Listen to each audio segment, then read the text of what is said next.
Now let's turn our attention on the National Peace Council, which is calling for collaboration among political parties in the country towards bringing an end to electoral violence.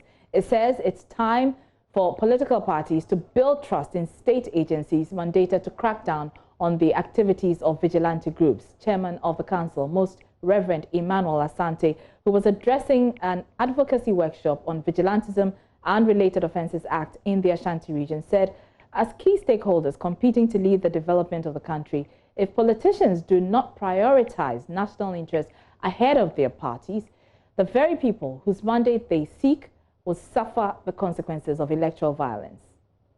We must have the trust and believe in our institutions in this country.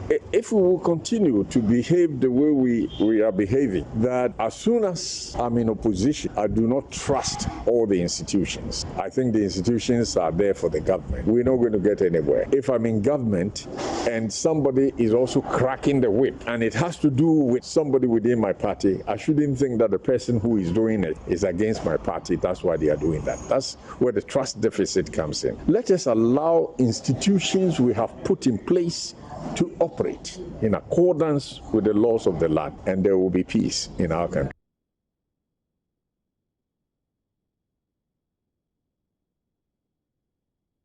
Well, the NDC has been reacting to this call from the National Peace Council. Its Director of Elections, Afriyie Ankrah, says the call should rather be directed at the police service, which he believes has been supplying or applying the law selectively.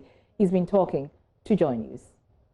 I think this whole talk of parties meeting is actually an insult on our intelligence. People commit crime. They are known.